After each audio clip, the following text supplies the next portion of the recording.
Hotep. What I would like to do is to bring forth understanding, wisdom, and knowledge regarding affirmative action. The United States Constitution of 1789 is the first affirmative action plan.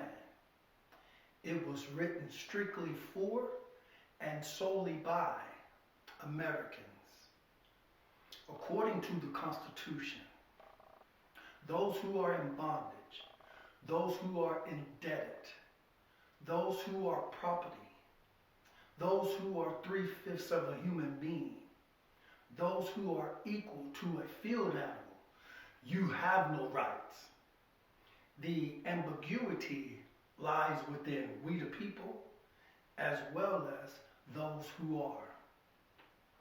However, the game is revealed, the game is uncovered when the second affirmative action plan is enacted in 1865. The plan was written as the American Family Feud was nearing an end. Abraham Lincoln called this plan the Reconstruction. This affirmative action plan said that freed men are now citizens and have the same civil rights as we the people. These rights were guaranteed by adding 3 new amendments to the Constitution: the 13th, the 14th, and the 15th. The 13th Amendment abolished slavery as well as involuntary servitude. The 14th Amendment addresses citizenship rights and equal protection for the formal slave. The 15th Amendment said, now that you are a citizen, you too can vote, regardless of your race, color, or previous servitude. Now, it's monumental, paramount, that we acquire the mindset, we acquire the understanding during that time period, which is alive and well today. The white male considered himself to be the dominant being in the United States, much like his forefather considering himself to be the dominant being in England. The white woman who is above the non-white man, woman, and child had citizenship, but was considered only property to the white male. She didn't have a voice politically, she didn't have a voice financially, and she didn't have a voice regarding the labor workforce. Now, why is this important? When the second affirmative action plan was written, it was written strictly for the non-white male. Those who classify themselves as white. The female is inferior to the male. Therefore, it is only the non-white male who has citizenship rights and equal protection, who now can vote. We, the archetype, we didn't share that mindset. At that junction in life, when the archetype merged with the mutant, we did not share that mindset, that understanding regarding man, woman, and child. After all, we were in bondage. We were property. We were 3/5 of a human being. And in some cases, a field animal was valued higher than us. The third affirmative action plan was enacted shortly thereafter the assassination of Abraham Lincoln. Andrew Johnson would reinstate involuntary servitude. States in the upper South, such as North Carolina, Virginia, West Virginia, Kentucky, Tennessee, Missouri, Maryland, they refer to this new plan as the Black Codes of Reconstruction. States in the lower South or deep South, such as Alabama, Georgia, Mississippi, Louisiana, South Carolina, Texas, Florida, refer to this plan as Jim Crow laws.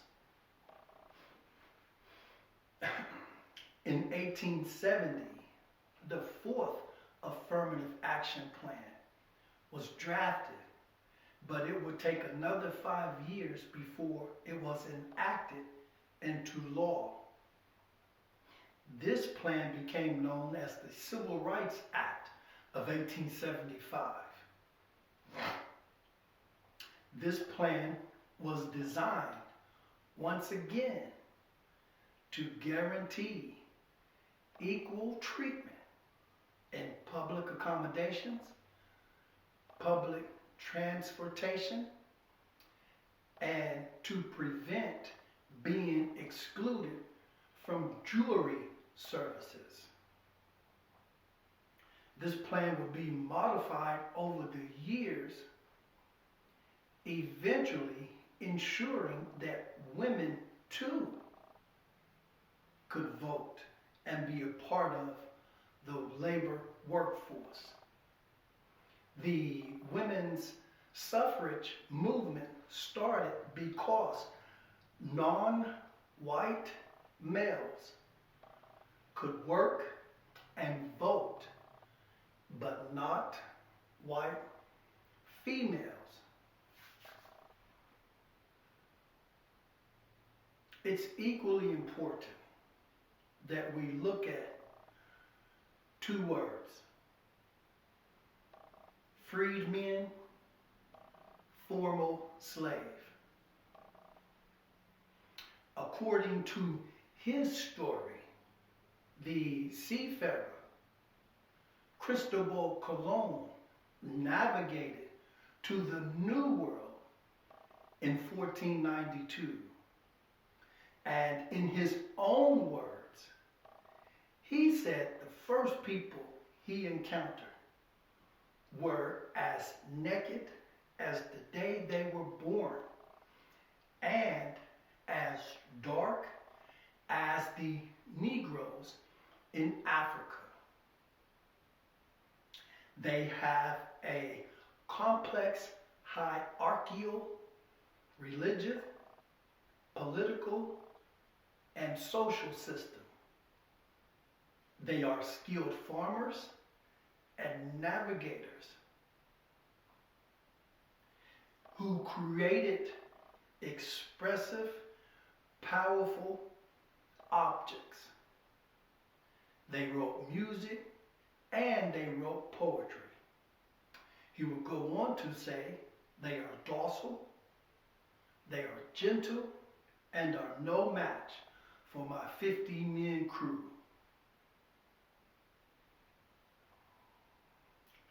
In the 17th century, those who classified themselves as white in the fashion form of English and Dutch navigated to the shores of Connecticut.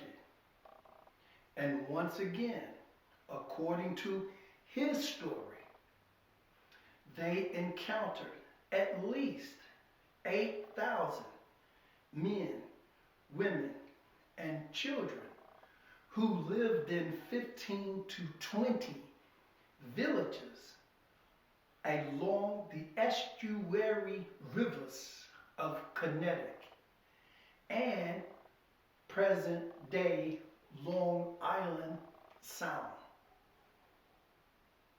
They had basic tools and instruments to which they used for daily living affairs, and from the men all the way to the children, they had simple but complex roles.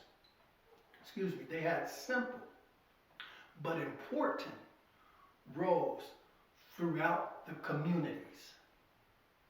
Today, philosophically, that way of living is known as egalitarianism, meaning everybody is of equal importance. Everybody follows the same structure, follows the same rules to make that community thrive and flourish. To colonize the land, a war ensued, and the Aborigines were slaughtered.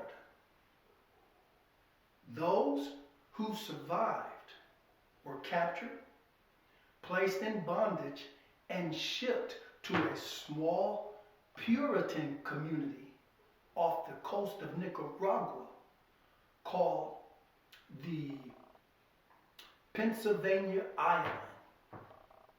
The Dutch, the English, the Puritans called the indigenous people, the Aborigines, cannibal Negroes.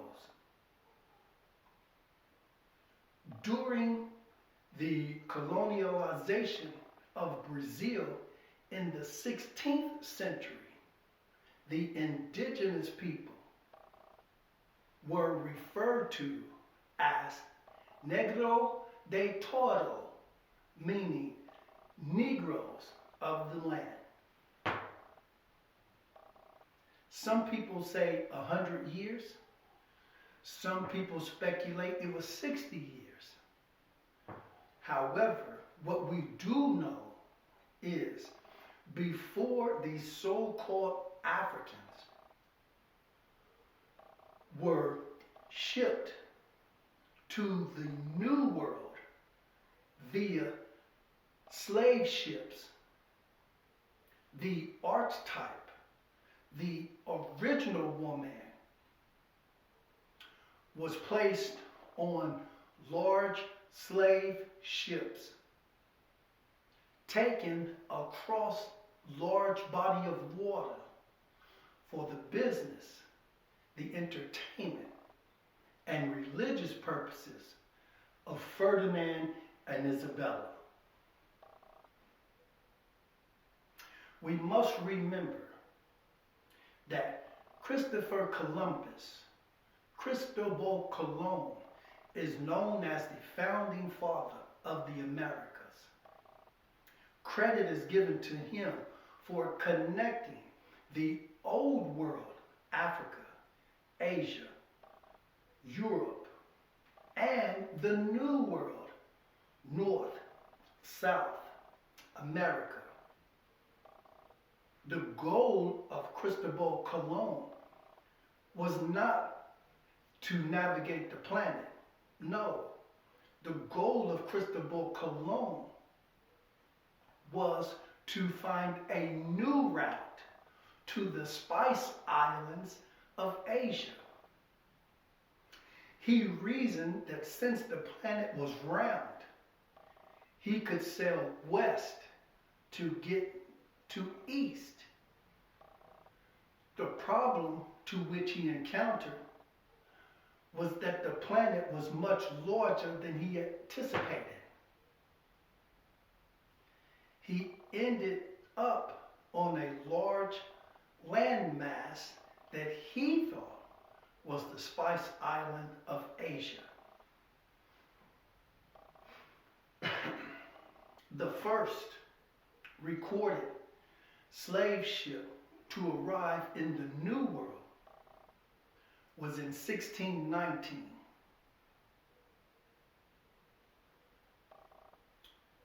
Ships leaving Europe, the Old World, would stop in Africa, the Old World, offload commerce goods in exchange for laborers and workers.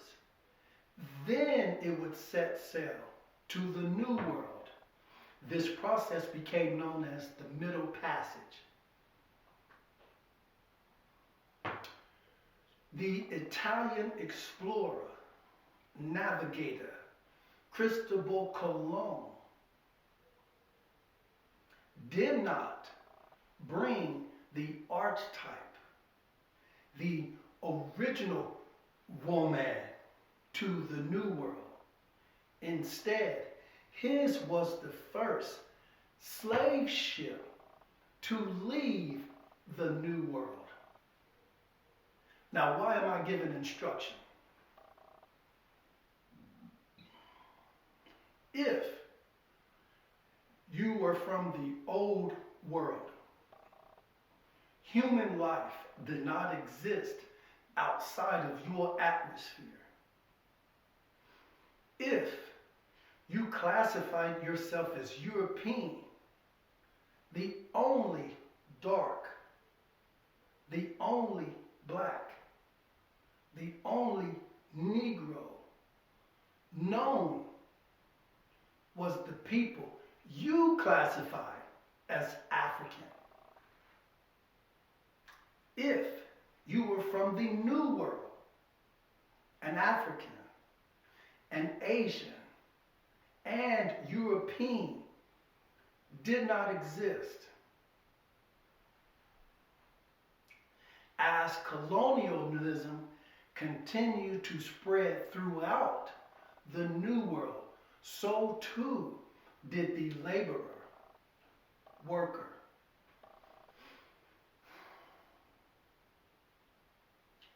The freed man is the dark being, the black being, the African, the laborer, the worker. The formal slave is the aborigine, the indigenous, the being that was as naked as the day they were born and as dark as the Negro in Africa.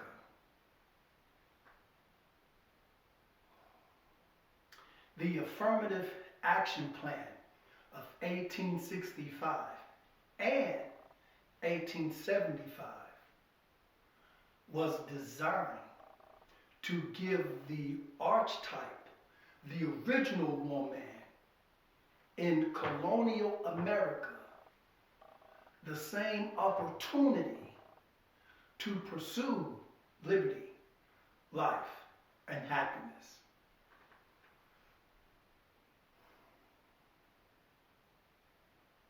My grandmaster teaches, if a people forget its historical memory or loses its historical memory, it becomes a very fragile people. They regress. And it is that historical memory that permits a people to become a very strong people. even in the diaspora, these ties must remain.